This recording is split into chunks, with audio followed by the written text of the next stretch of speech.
नमस्कार।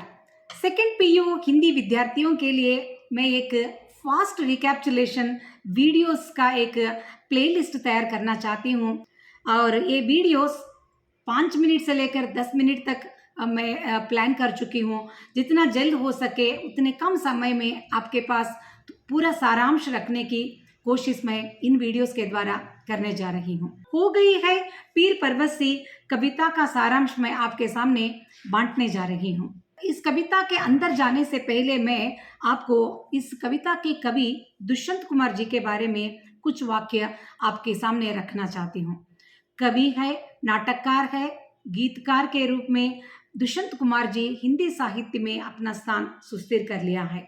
साथ में नई कविता के कवि भी ये माने जाते हैं।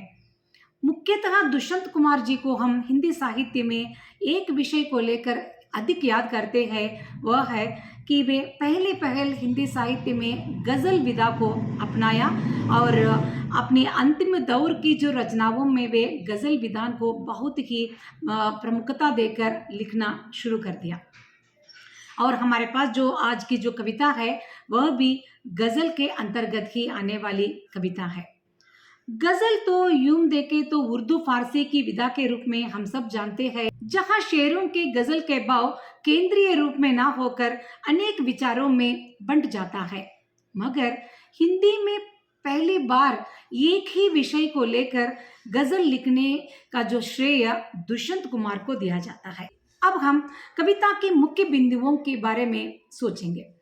हो गई है पीर परवसी कविता मुख्यतः जन जागरण की कविता या गजल के रूप में हम कह सकते हैं कि कवि लोगों को अवेयरनेस यानी जागृत करना चाहता है।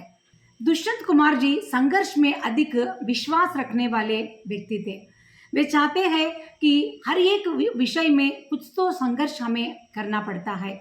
समाज में जाति के नाम से, धर्म के नाम से, कुल के नाम से और रिश्वत के नाम से, दहेज प्रथा के नाम से, अनक्षरता के नाम से, ऐसे अनेकों अत्याचार समाज में हो रही है और समस्याओं की एक सूची तैयार हो गई है जो पर्वत का आकार ले लिया है।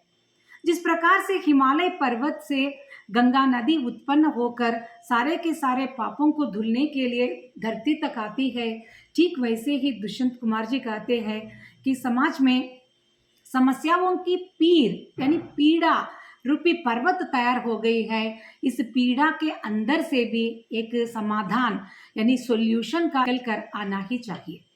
और कभी कहते हैं आजकल लोग पढ़ लिखने के कारण जागृत तो हो गए हैं और आजकल वे अनेक समस्याओं को वे स्वीकार ना करते हुए प्रश्न करना भी शुरू कर चुके हैं, मगर ऐसी स्थिति बहुत तीव्र गति से नहीं चल रही है। जिस प्रकार से पर्दे हिलते हैं वैसे मात्र समाज में स्थिति हो रही है, मगर दुष्यंत कुमार जी कहते हैं यह स्थिति संपूर्ण रूप से बदलनी चाहिए। जिस प्रकार को पेड़ को हम जड़ समेत उखाड़ कर फेंक देते हैं, ठीक वैसे ही बुनियाद समेत यानी फाउंडेशन के साथ इस समस्या को हमें उखाड़ कर फेंक देना होगा, तभी समाज में बदलाव या परिवर्तन संभव हो सकता है।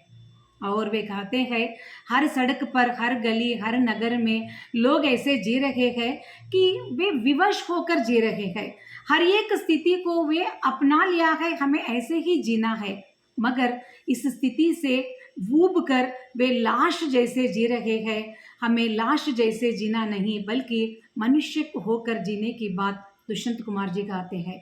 तो हमें इन समस्याओं के प्रति आवाज़ उठानी ही चाहिए। और वे कहते हैं सिर्फ हंगामा खड़ा करना मेरा उद्देश्य नहीं है। हंगामा खड़ा करने से कुछ नहीं होता। सूरत बदलने की बात ऐसी होती है कि हमारे सोच में परिवर्तन आना चाहिए। जब तक हम जैसे उन विचारों को स्वीकार करते हुए गुलाम के भांति हम सोचते हैं, तब तक हमारे जीवन में कोई परिवर्तन नहीं होता। जब हम आवाज़ उठाकर इन अत्याचारों को हम तिरस्कार करना शुरू करते हैं, तब हमारी सूरत जरूर बदल जाएगी। गजल के अंत में कहते हैं कि मेरे सीने में नहीं तो तेरे सीने में ही सही हो, कहीं भी आग आग जलनी चाहिए। इसका अर्थ है कि कोई एक चिंगारी यानी स्पार्क भी बड़ा सा एक अरण्य यानी वन को जलाने में सक्षम रहता है। तो हमारे अंदर एक छोटा सा एक विचार जो समाज के लिए अच्छा करने के लिए है, तो क्यों ना हम बाकी लोगों से उसको बांटे। अगर आपका विचार अच्छा है तो सब लोग हम उसका अनुसरण करेंगे, अगर मेरा विचार अच्छा है तो आप उसका अनुसरण कीजिए। ऐसे कोई बात नहीं कि मैं जो कह रहा हूँ तो आप सब लोगों को वही पालन करना है।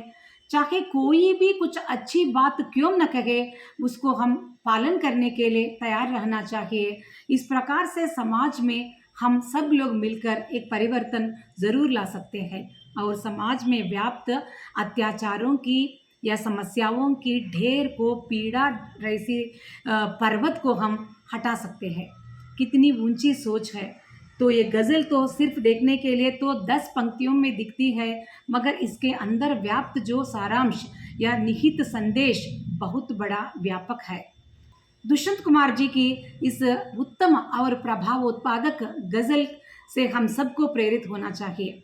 और इस सारांश से आप 3 मार्क्स क्वेश्चन आंसर्स के लिए भी आप उत्तर दे सकते हैं, या तो अगर आप एनोटेशंस लिख रहे हैं तो उसके लिए भी यह बहुत उपयोगी होगा। आप ये सारांश सुन लिया। अगर आपको ये पसंद आया है तो लाइक शेयर करते हुए अपने मित्र से भी जरूर बांटिएगा। नमस्कार।